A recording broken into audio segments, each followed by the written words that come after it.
Alors, mes chers amis, dans cette section, on va voir tout ce qui est payable. Disons, comment recevoir les Ethers, comment on peut les envoyer. Et ça va nous faciliter à comprendre beaucoup de choses. Voilà, sans pour autant tarder, je vais commencer par vous montrer d'abord l'adresse d'un smart contract. Comment vous pouvez voir l'adresse d'un smart contract? On part comme ça avec function. Je vous montre ça à partir d'une fonction get view public returns address. Et puis je peux faire comme ça return address 10. Au fait, cette fonction ici va me retourner l'adresse d'un smart contract. Si je déploie le smart contract comme ça et que je fasse comme ça pour faire get, vous allez voir que j'ai l'adresse de ce smart contract. Maintenant, comment est-ce que je peux faire pour voir, disons, la valeur que ce smart contract a, disons, le nombre d'Ethers que ce smart contract a? Je peux juste faire comme ça ici, je fais point balance.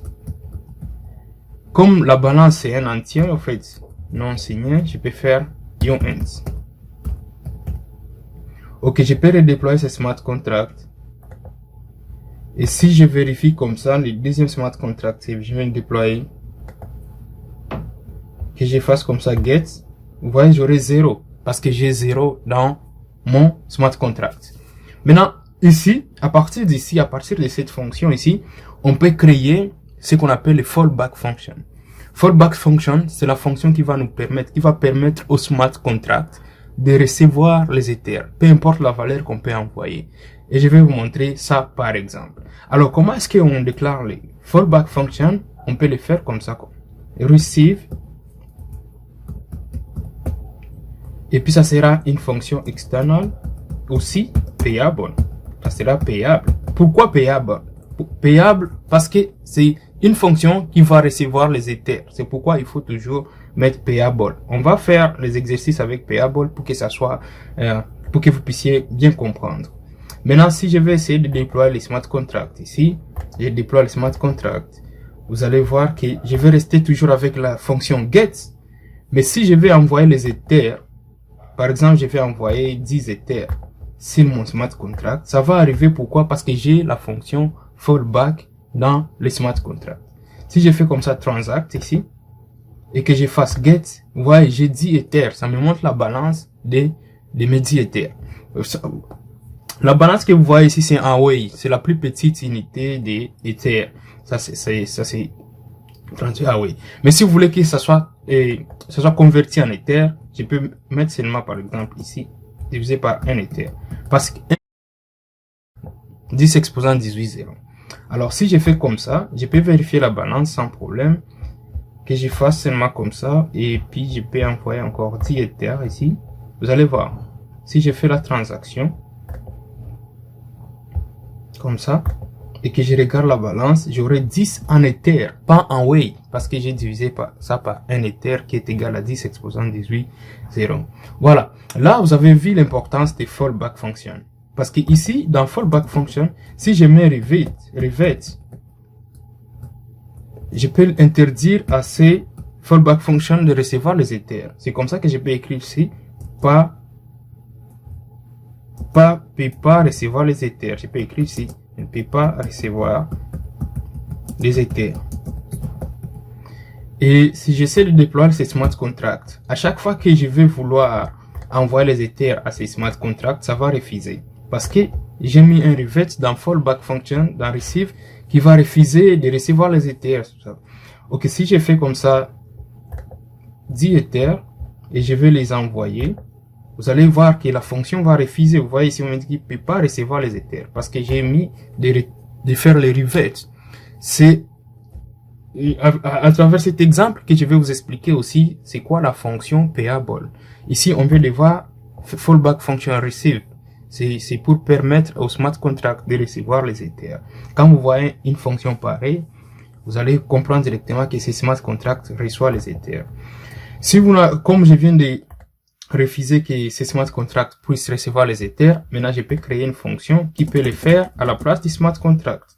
Je peux créer une fonction et la fonction ça sera receive, je l'appelle recevoir et ça sera external et puis je vais l'appeler payable parce que ça doit recevoir les Ethers. Ce n'est pas maintenant le smart contract qui va recevoir les Ethers, mais plutôt la fonction. Il faut appeler la fonction pour que ça soit reçu, pour que les Ethers soient reçus. Donc, il faut appeler cette fonction. Si vous n'appelez pas la fonction et que vous voulez envoyer les Ethers, ça ne va pas arriver au smart contract. Tout comme, et ça ne va pas arriver à la fonction. Mais comme la fonction est déjà comme ça, vous allez voir que je peux facilement regarder la balance parce que ça va arriver quand je vais appeler la fonction. Je fais encore le deploy. Je fais payable. Je descends. Je vais avoir la fonction qui sera en rouge. Une fois, je fais la balance. Et si je clique, je donne par exemple, j'envoie par exemple 10 Ethers. Si je fais transact, ça refuse. Mais si je fais 10 Ethers recevoir, vous voyez la transaction vient de passer. Et je peux vérifier la balance comme ça. J'aurai 10 Ethers et c'est comme ça que ça va. Donc si vous voulez envoyer,